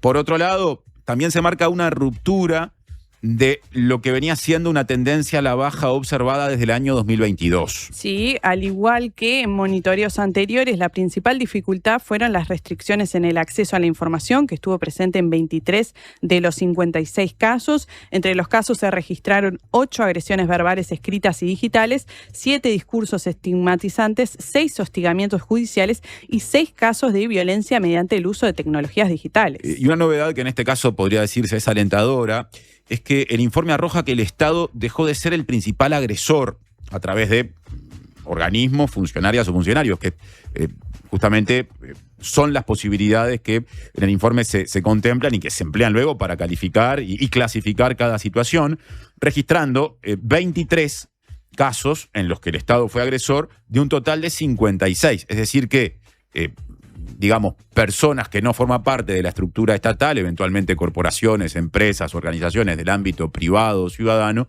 terminaron teniendo más impacto o estando responsabilizadas, señaladas como responsables de esas agresiones que el Estado. Esto que se dio en el informe o que se da en este informe, que va de 2025 a 2026, no había sido así en informes anteriores. Sí, y pasando, comentábamos, vinculada a la noticia de la exportación del Mercosur a la Unión Europea, vinculado a este tema, en abril las exportaciones cayeron 12% en comparación con el mismo mes de 2025, solo para aportar a esa información. Según Uruguay 21, las ventas al exterior estuvieron impulsadas principalmente por las ventas de celulosa, carne bovina, productos lácteos y concentrados de bebidas. Nos quedamos con el título que están viendo, porque, bueno, cuánto de eso, ¿no? De cómo el comercio internacional presenta determinadas fluctuaciones está vinculado al contexto internacional tan inestable. Vamos a lo último que tenemos con respecto a la situación de Irán. Sube la tensión en Medio Oriente tras un intercambio de ataques estadounidenses e iraníes en el estrecho de Hormuz. La decisión comunicada el domingo por el presidente estadounidense Donald Trump de abrir el tráfico en el estrecho de Hormuz produjo ayer un aumento de la tensión en la zona, ya que hubo algunos incidentes que hicieron que se cortara la tregua de casi un mes entre las fuerzas de Estados Unidos y las de Irán. Medios iraníes informaron que las fuerzas de Irán habían atacado con misiles buques de guerra de Estados Unidos en Hormuz, hecho que fue reconocido por un almirante estadounidense que habló con la agencia Reuters, pese a un previo desmentido oficial. Sí, antes de que Estados Unidos admitiera la acción armada iraní, el presidente estadounidense Donald Trump había retomado su tono amenazante y agresivo en una entrevista con la cadena Fox, en la que advirtió que Irán sería borrado de la faz de la tierra si continuaba con sus acciones ofensivas en la zona del estrecho. Claro, frase a la que hizo referencia recién Gambera en la entrevista que compartimos. Son las 10:13. De 9 a 11, la mañana de la diaria. Son las 10:13 y en nuestra sopa de números del bloque de información, 16,4 marca el termómetro según la base meteorológica del Prado de Inumet, o sea que esa es la temperatura en este momento, por lo menos en parte de Montevideo. Sí, la máxima, como decíamos hoy, prevista es de 23 grados y va a estar nuboso, cubierto con neblinas y bancos de niebla. La mañana de la diaria. Esa mano que se vio en primer plano era mi mano. Es la comunicación gestual que tenemos con el equipo de producción, mejor dicho, con el equipo técnico. Las manos de los oyentes estuvieron moviéndose mucho WhatsApp. Mucho, con la entrevista a Fernando Gambera, que tuvo como uno de los temas principales la ida de Orsi al portaaviones estadounidense. Nos dice un oyente, Mario, refiriéndose también a Trump, cuando el impresentable de Trump dice: cuando acabe con Irán, a la vuelta de la flota destino un portaaviones para tomar Cuba, nuestro presidente visita uno, muy poca memoria. Claro, son críticas que de alguna forma fuimos expresando a través de distintas opiniones públicas en la entrevista con Gambera, compartiendo con Gambera justamente algunas de las repercusiones. Capaz que podemos buscar algún mensajito más al respecto de este tema. Vinculado también a Gambera, destacan la entrevista que habló de la teoría de los juegos para el análisis geopolítico, después también, las críticas a lo que fue la postura del gobierno de Yamandu Orsi. Después, la decisión del gobierno de aceptar la invitación a ir a un barco de guerra norteamericano es una cuestión de intereses y no de ideas. Esto nos dice Eduardo Martínez, que bueno, trata de poner esa otra visión que yo creo que es la que han expresado incluso desde el Frente Amplio, sobre todo desde el MPP, aunque seguramente no solo desde ahí, personas que han dicho, bueno, esto hay que entenderlo más allá de los principios ideológicos o aquello que el Frente Amplio históricamente ha pregonado en materia de posicionamiento internacional. Hacemos una pausa y venimos con una entrevista que nos permitirá hablar de derechos humanos desde la educación, pero también en un sentido más amplio de problemáticas vinculadas a la violencia en la sociedad que pasan por la juventud y por otros sectores. ¿Te quedás en la mesa? Sí, me quedo en la mesa y recibimos a Nilia Viscardi. Ya venimos con ella.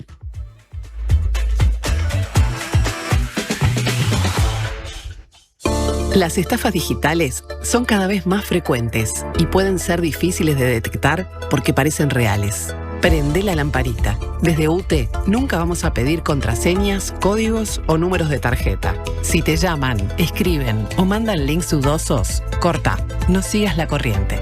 Verificá siempre a través de los canales oficiales. Infórmate más en ute.com.uy.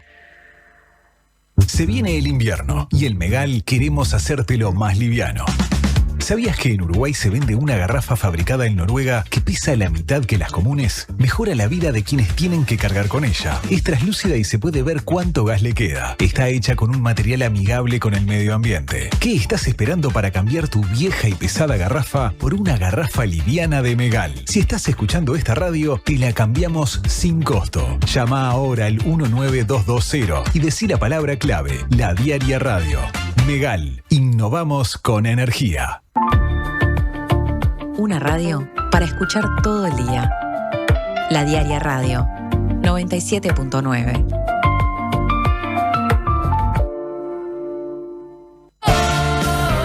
Bárbara Yorcín en vivo, en Magnolio Sala. Bárbara Yorcín y los Barbitúricos regresan a Magnolio Sala con un show imperdible, dando inicio a un ciclo de festejos por sus 10 años de trayectoria. Sábado 9 de mayo, 21 horas, en Magnolio Sala. Artista invitado desde Argentina, Jucu Ares. Entradas disponibles en Red Tickets y locales Red Pagos. Invita Bizarro. ¿Qué es mejor? ¿La hamburguesa o el choripán? ¿La Rambla o el parque? Nosotros no sabemos. Lo que sí sabemos es que para cobrar tu sueldo, mejor en tu banco. Es mejor porque abrís tu cuenta 100% online y porque tenés la nueva tarjeta internacional Bro Recompensa Mastercard Débito. También es mejor porque tenés adelanto de sueldo sin intereses. Y es mejor porque tenés la seguridad y confianza de siempre en el banco de siempre. Abrí tu cuenta sueldo a través de eBrow. Te lo repito, tu sueldo mejor en tu banco. Banco República, nuestro banco país. Infórmese sobre la garantía de depósitos en su institución de intermediación financiera o en www.copap.org.uy o vía infocopap@copap.org.uy. Presenta Asociación Española. Prevení. Preasociate.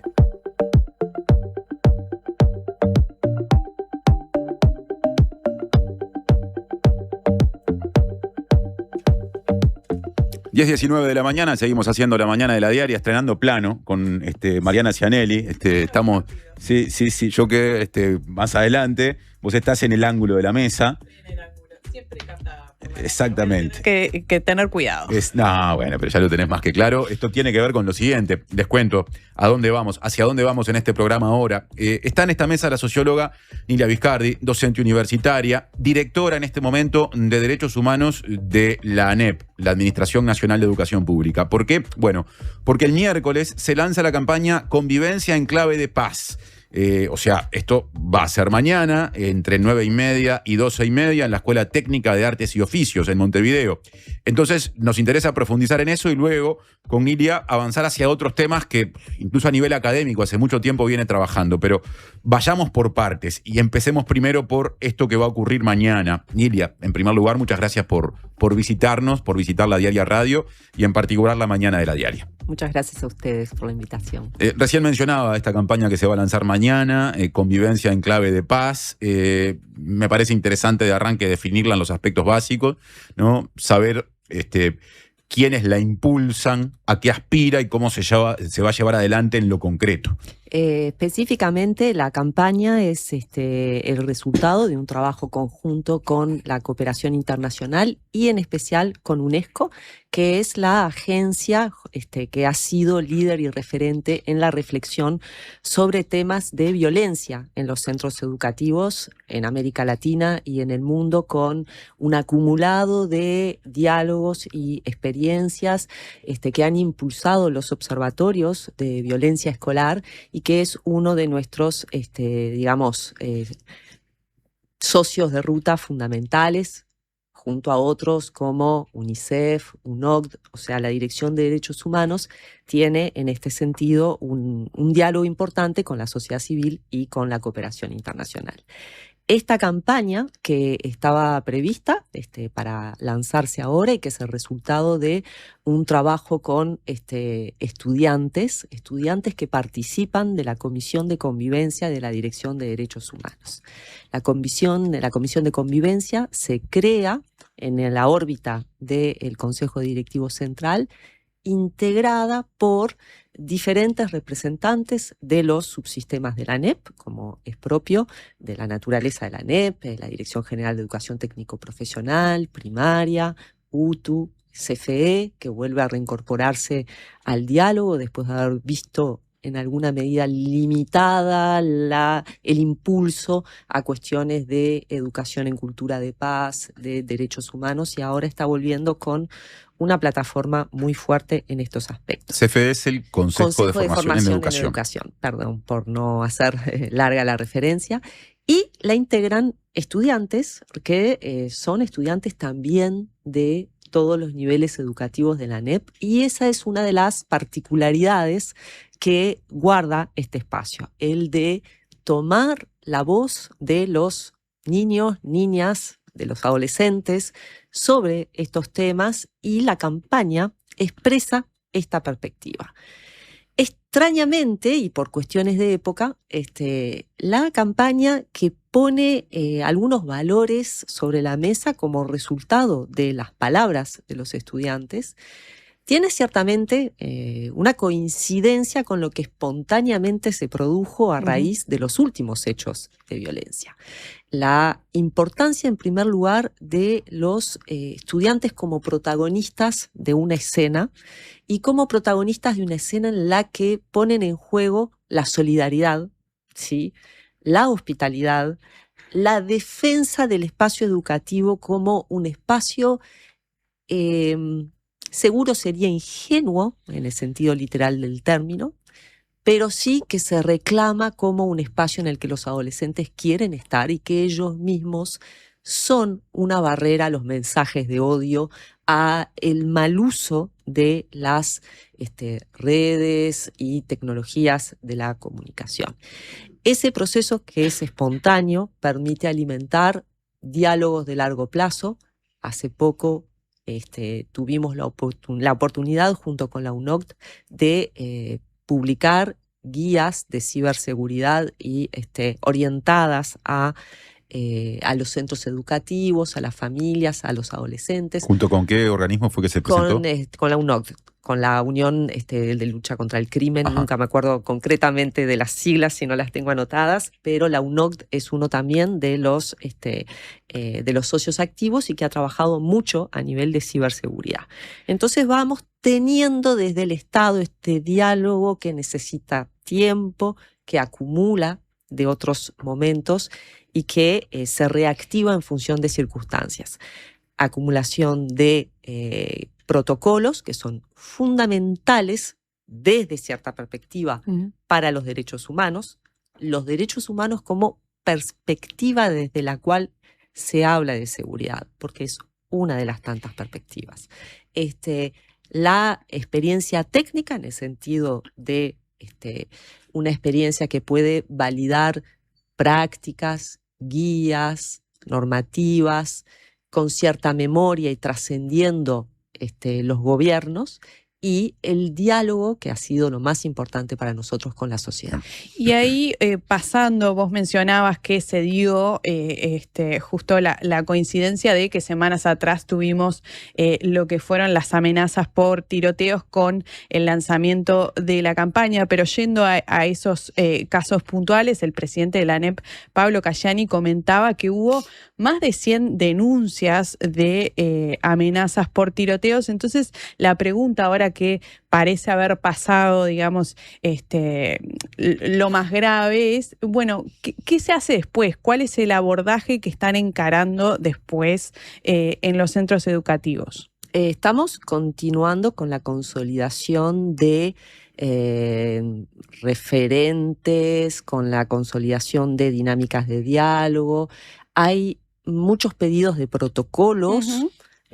Nosotros estamos trabajando en el impulso de lo que algunos llaman protocolos, nosotros preferimos llamar guías, porque la herramienta legal está clara.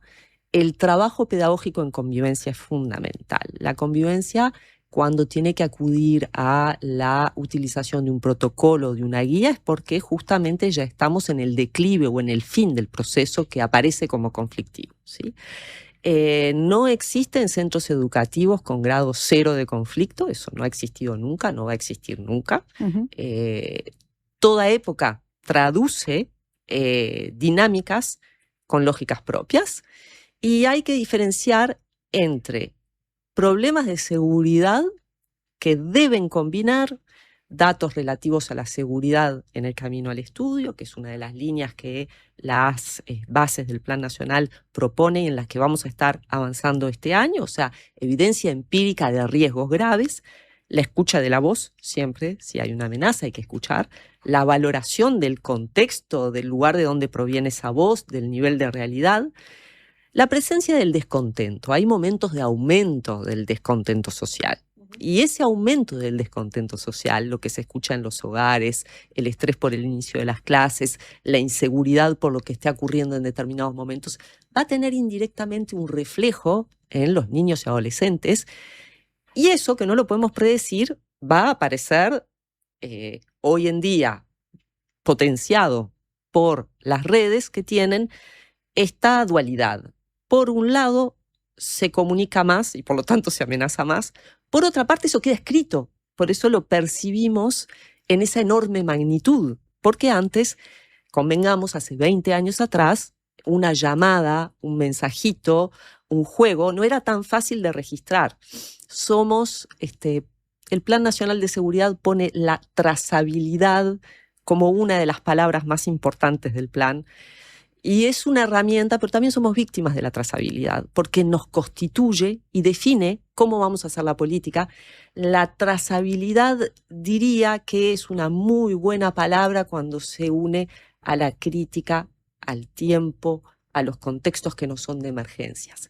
Cuando tiene que ver con esta capacidad de registrar en el instante una amenaza, un grito, una violencia, justamente potencia lo que más se asocia a la violencia, que es la seguridad, la velocidad.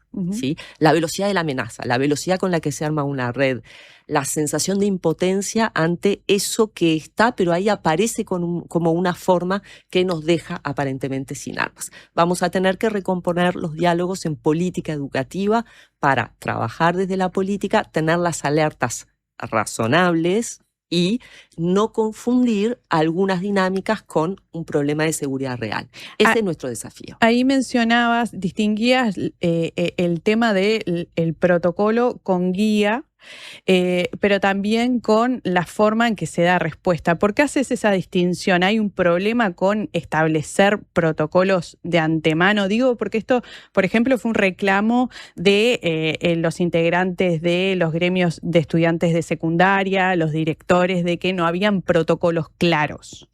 Bueno, hay a tu pregunta una respuesta o dos respuestas, ¿sí?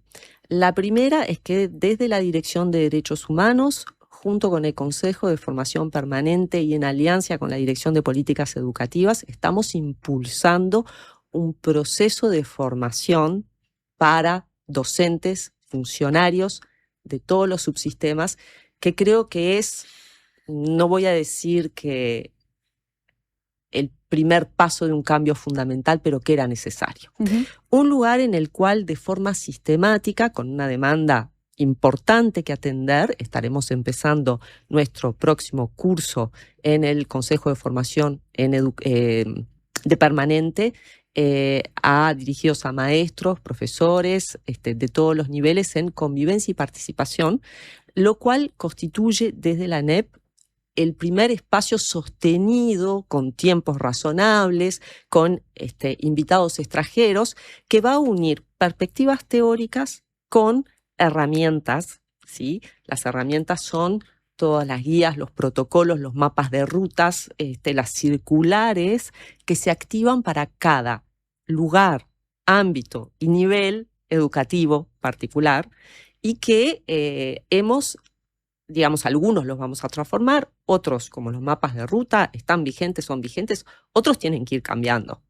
Ahí, la ANEP tiene memoria de prácticas que guían la acción que anteceden al Código de la Niñez y la Adolescencia y aún ponen sobre la mesa nociones de menores de edad, prácticas de castigo, el castigo como respuesta a las transgresiones de los niños y adolescentes, la dificultad de pensar lo socioeducativo. La ANEP no es diferente de la sociedad uruguaya. Va a ser largo, ha sido largo el camino para constituir nuevas políticas de infancias y adolescencias que tengan respuestas socioeducativas para los sujetos que vulneran derechos, ¿sí? Y que básicamente y en general son los más vulnerables. Y esa, dualidad es muy difícil y todos los días trabajamos con los actores que la padecen. La primera parte es precisamente esta primera característica. La segunda es la imaginación pedagógica, la sensibilidad y el conocimiento. La profesión del docente es el arte también de, con pretexto o con ocasión de la relación con el saber, estar en vínculo con un otro que uno capta, ve si está bien, si está mal, si efectivamente hay una amenaza, pero en la cual ninguna acción pedagógica puede desconocer las herramientas que existen. Por eso estamos saldando este vacío de formación sistemática. Antes se percibía la convivencia como un acontecimiento. Hay un problema de violencia, vamos y hacemos una jornada, vamos y damos una capacitación sobre mapas de ruta. Eso va a ir formando parte de, de la formación docente. La acción eventual puntual que se puede hacer en un caso de violencia, hay que atender cuál es y dónde es. Tiene que ver con, como decía Viñar, hacer circular la palabra, dar lugar al diálogo y hacer una reflexión en el momento. Pero eso tiene sentido cuando está alimentado por una formación docente sólida que separa las herramientas de trabajo en la prevención del conflicto de el trabajo pedagógico en el vínculo. Ahora, Nilia, una pregunta que surge.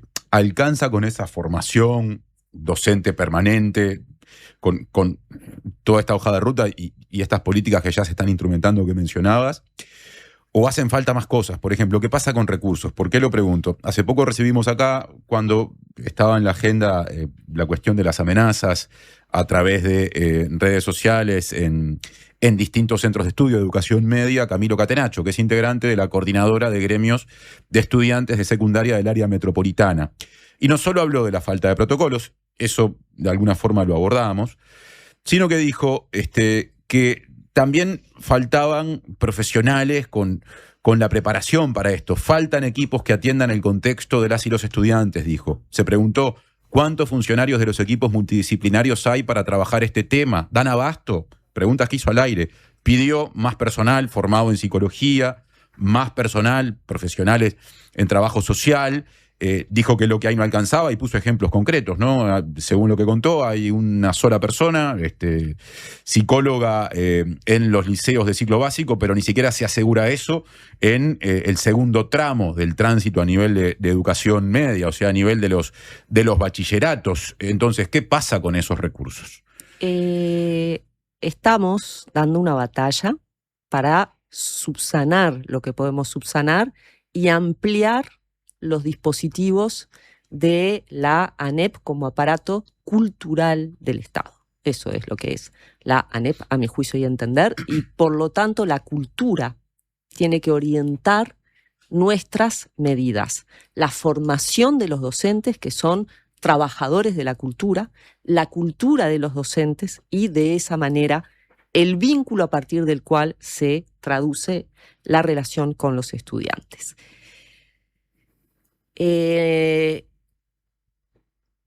La sociedad uruguaya, los estados latinoamericanos, la lógica sur-sur, cuando remitimos a una perspectiva general de hacia dónde va América Latina y observamos la reiteración de demandas de seguridad por reducción de los recursos de prevención social, de integración, de vivienda, el problema del trabajo seguro, de la vida digna. Si nos paramos desde ahí, y desde ahí muchas veces estoy parada para pensar lo que hago, puedo llegar a sentir que va a ser difícil al cabo de este proceso ver un resultado, porque también ahí el aparato del Estado y la educación luchan contra un sistema en el cual la precariedad, la vulnerabilidad son estructurales. Entonces, este trabajo va a compensar en la medida de lo imposible a mano de nuestros recursos una formación que no reproduzca bases del tipo: la violencia proviene de los niños que son violentos, tienen que saber lo que hacen, o de hogares que no dan las bases y entonces no es nuestro problema, aplicamos un protocolo y tendemos a sancionar. La mirada sobre la cuestión violencia escolar hoy teóricamente ha dado un giro que es del evento al proceso. Es un giro que el Estado está con mucha dificultad acompañando en esta revisión a partir del caso de Jonathan y de diferentes casos en el cual nos estamos preguntando cómo trabajar mejor juntos para que la intersectorialidad sea una realidad. O sea, el vínculo entre ANEP, INAU, Ministerio del Interior y todos los actores que están en el diálogo. Entonces, denodadamente vamos a luchar. Sabemos que si miramos las necesidades presupuestales, hay todavía un desafío. Pero esa excusa no diluye la importancia de transformar las instituciones. La mirada sobre la violencia supone reconocer y trabajar los elementos que producen violencia desde las instituciones. Entonces siempre hay mucho para hacer y en algún momento las personas, los que trabajan en las instituciones, también se topan con la violencia de no poder hacer más por falta de personal, por falta de desarrollo o porque el problema social es tan profundo y tan amplio que es muy difícil ver el resultado de la acción. En mi trabajo en convivencia, yo he podido ver cómo acciones, ideas que se dispararon hace 15, 20 años atrás, hoy calan en otros marcos normativos, en otras respuestas, con lo cual evidentemente el tiempo es importante, sostener perspectivas en el tiempo es importante, y en los procesos en los cuales hay idas y vueltas, bueno, encontramos retrocesos. Los protocolos no dicen nada si la configuración de los actores es el castigo y la exclusión. Y ahí, antes de seguir con otros temas, quería consultarte justamente con lo que tiene que ver con el castigo. En estos casos, varios de estos casos, fueron imputados los adolescentes, se les impuso en algunos casos medidas socioeducativas, también se dio involucramiento al INISA, pero también se les pidió que pidieran disculpas al centro educativo. ¿Es deseable que estos casos terminen en el ámbito penal? Esa es una discusión que desde el punto de vista jurídico no puedo abonar porque cuando hay una recomendación técnica que sugiere eso, debemos pensar que es inevitable.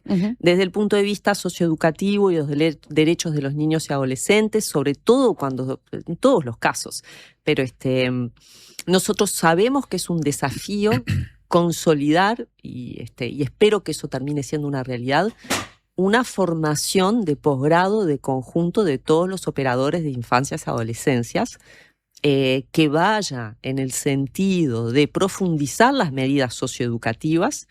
Las medidas socioeducativas requieren conocimiento de la sociedad, instituciones que puedan ser los que pueden tornar operativo el aprendizaje de una norma, y en muchos casos, como estas dinámicas se acumulan, escuchábamos hace años a operadores del Poder Judicial decir que ellos entendían que tenían que aplicar una medida socioeducativa e incluso la pensaban, pero cuando miraban la realidad de ese adolescente, la única herramienta que tenían era la privación de libertad para dar un contexto institucional de cuidado. Esa figura es la que para mí representa nuestro desafío en este periodo. No podemos seguir reiterando eso. Entonces, la primera mitad del camino hay mucho por recorrer. Yo creo que un espacio conjunto de formación de todos los operadores permitiría saber de qué estamos hablando. Creo que se ha hecho y es deseable el fortalecimiento de las instituciones, porque la medida socioeducativa la tiene que operacionalizar una institución o un referente social, si es el mercado, si está regulado, una organización de la sociedad civil, pero tiene que haber red institucional. La dinámica de vulnerar derechos por parte de aquellos que tienen derechos vulnerables suele tener una expresión territorial que es la falta de red social. Así que estamos lejos todavía de la meta, conscientes de esa dificultad y trabajando para una mejor formación y una expansión del aparato del Estado. Por supuesto que es deseable siempre una expansión de la sociedad civil, de los actores del mercado, del trabajo y del espacio público. El espacio público es fundamental.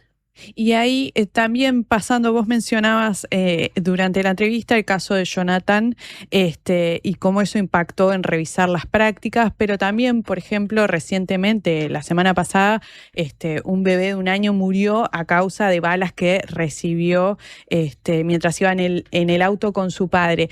Los datos que maneja el Ministerio del Interior muestran que el año pasado hubo 19 homicidios de niños, niñas y adolescentes, y en total de 0 a 17 años hubo 81 personas heridas por disparos de arma de fuego de esa franja de edad, de 0 a 17 años.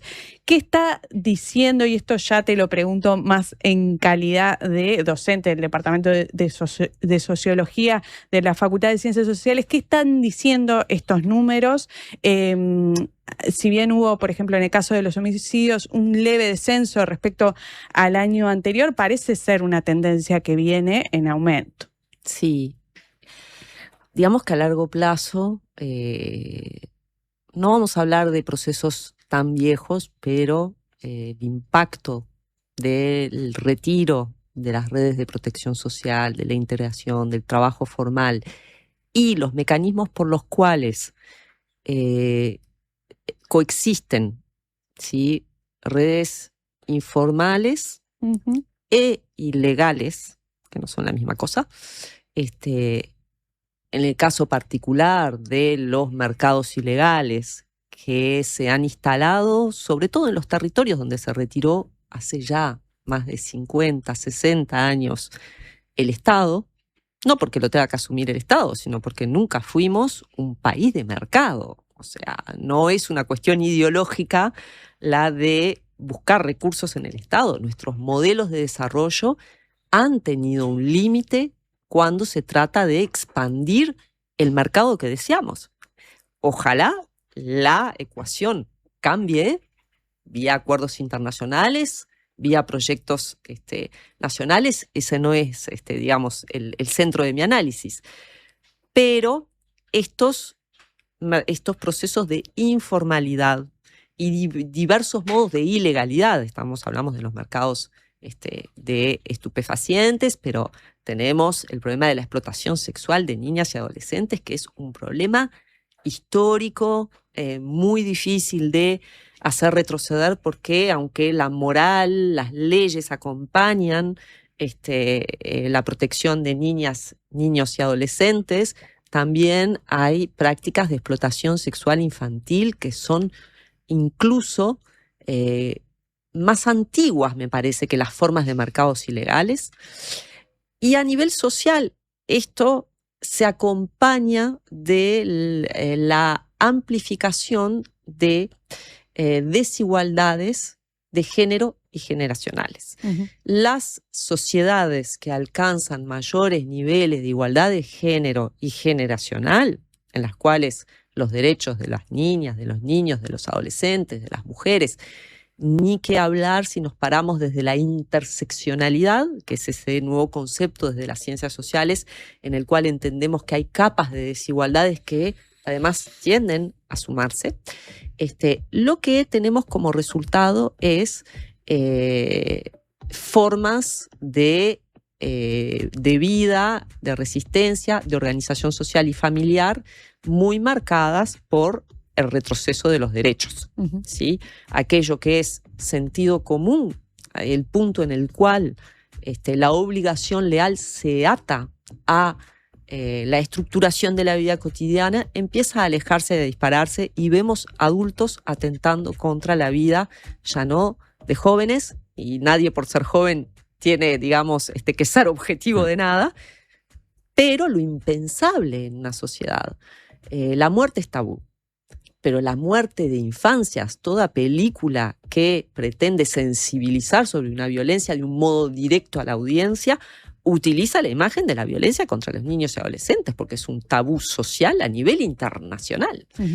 ¿Cómo ocurre que seres humanos viven en un conflicto en el cual están matando a sus propios niños? Y seguramente cuando hablamos con ellos no lo desean.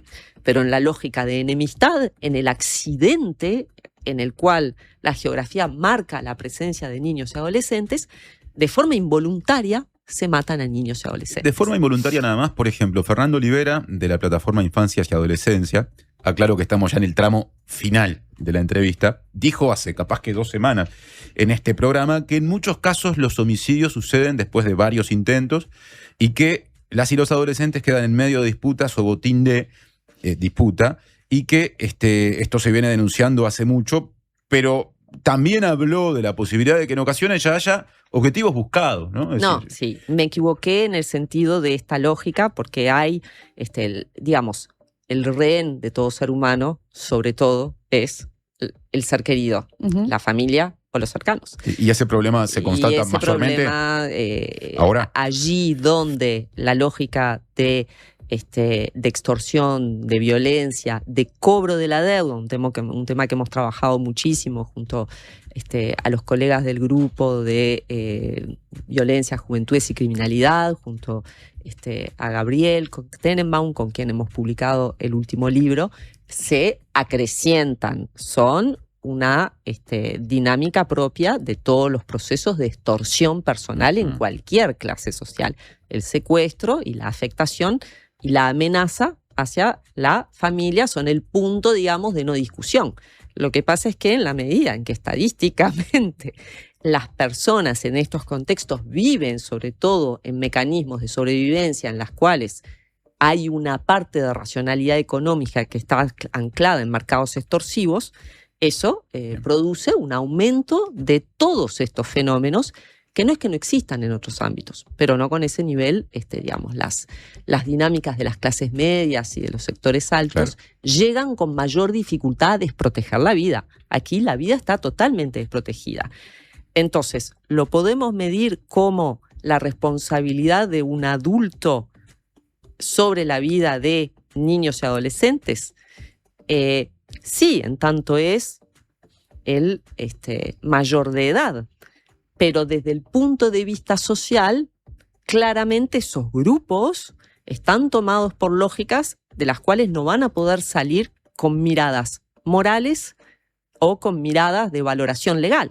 Por eso la responsabilización judicial opera como una lógica menor de reducción del daño, porque ahí lo que se necesita es una lógica de política social de la respuesta para sacar a grupos en los cuales las valoraciones de buenas o malas personas no caben para definir cómo se opera sobre estos grupos, ¿sí? Y evidentemente la lógica de los medios y la lógica de la difusión de las noticias en general, y está bien porque es una clave de comprensión, se dan en términos de bondad o maldad de los actores, de moralidad o inmoralidad. Si esos fueran parámetros, todos estos procesos ya habrían retrocedido hace muchísimo tiempo. Y no es lo que está ocurriendo. No. Gracias, Nilia, por la visita. Simplemente a modo de redondeo les cuento que estamos cerrando la entrevista con la socióloga Nilia Viscardi, que es directora de Derechos Humanos de la ANEP, y por eso estuvo aquí para hablar de el que fue el primer tramo, o el primer tema abordado en la entrevista, el lanzamiento previsto para mañana de una campaña que proviene justamente desde la ANEP, titulada Convivencia en clave de paz, que apunta justamente a cuestiones que ocurren en los centros educativos y que se propone superar ciertas dinámicas de violencia de las que hablamos, pero al final, teniendo en cuenta su especialización y su condición de docente de la Facultad de Ciencias Sociales de la Universidad de la República, ampliamos la mirada hacia otros asuntos que también impactan en la niñez, la adolescencia, pero que ya dan cuenta de un fenómeno o de fenómenos más amplios. Y de la Facultad de Humanidades. Y de Humanidades también, o sea, de las dos facultades sos docente. Gracias, Nilia, y hasta la próxima. Muchas gracias. Hacemos una breve pausa ahora y volvemos con Mariana para el cierre de un programa que tendrá, como siempre, una lección musical que hoy Mariana Cianelli va a contarles cuál es y por qué, porque la argumentación es muy importante en eso. Presentó Asociación Española. Prevení. Preasociate. ¿Cómo es estudiar en la UCU? Es ser parte de la propuesta universitaria más innovadora y actualizada del país, que te impulsa a desarrollar tus talentos, construyendo el futuro de una comunidad, de muchas generaciones, de un país. Esta es nuestra universidad, la UCU, el futuro que está en vos y en nosotros. Fundación SECOM te invita a ser parte de Tejidos del Corazón. Trae tus agujas y juntos tejeremos para que los niños que más lo necesitan tengan un invierno más abrigado. Te esperamos el domingo 31 de mayo de 10 a 16 horas en Shopping Tres Cruces, Sala de Espera Goes. Organiza Fundación SECOM con el apoyo de Shopping Tres Cruces. Todo empezó con una idea que Cecilia y Juan pensaron para su barrio. La presentaron al presupuesto participativo, la gente la votó y hoy la comunidad entera la disfruta. Ahora te toca a vos. Presenta tu propuesta hasta el 18 de mayo en montevideo.gov.uy o en los centros comunales. Con una idea podés cambiar tu barrio y la vida de mucha gente. Presupuesto Participativo 2026.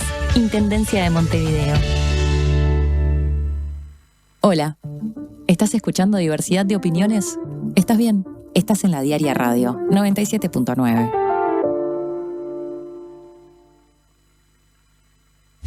La Mojigata presenta a Los Inadaptados con Relaciones, Junto a invitadas e invitados de gran porte, que ojalá se porten a la altura de las circunstancias. quedan ustedes descubrir quiénes son los inadaptados ¿Quiénes son las relaciones? y cuál es la mojigata. Sala Adelarreta del Sodre. Miércoles 22 de julio. Pórtense bien. Entradas en Ticantel, Montevideo Music Group.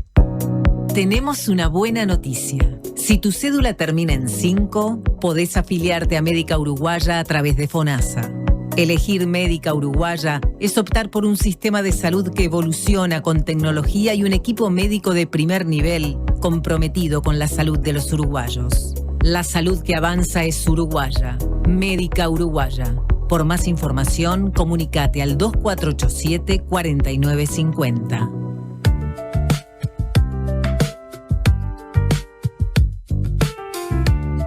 Hoy nos vamos a ir en hora, bloque recreo, tenemos un tiempo ahí muy acotado, capaz que un par de minutos para un breve intercambio final con Mariana Cianelli en esta mesa. Se va a la mañana de la diaria, ya está cantando su retirada. Comparto un mensaje que llegó durante la entrevista con Nilia Viscardi.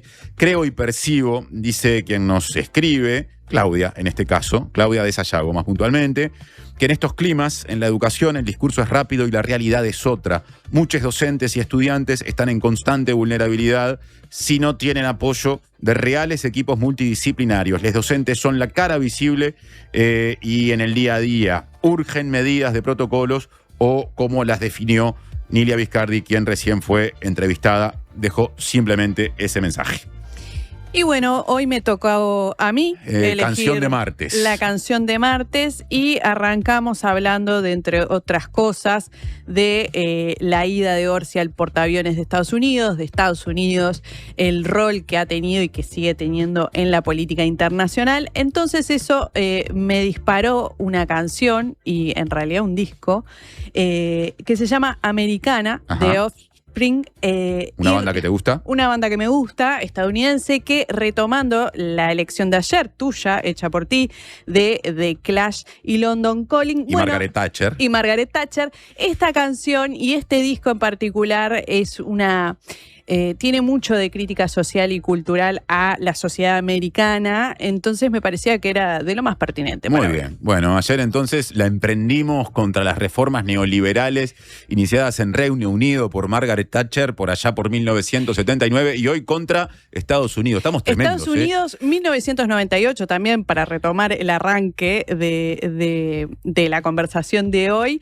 Ahí estaba Bill Clinton, Sí. pero bueno, es vigente para hoy. Ha corrido mucha agua bajo el puente. Vendría George W. Bush con Después, Afganistán, con Irak y todo lo que sabemos. También con una visita a Uruguay. Después También. esa suerte de progresismo estadounidense de Obama que ya quedó muy atrás. Y bueno, y ahí nos metemos en la era Trump, matizada por Biden, pero finalmente con Trump y este mundo. Pero bueno, vos te vas hasta el 98 con Offspring. Sí. Muy bien. Así que la escuchamos. Nos vamos con esa canción. Gracias por estar. Ya viene Sofía Romano con la segunda mañana y estaremos volviendo con Mariana mañana a las 9. Que pasen bien.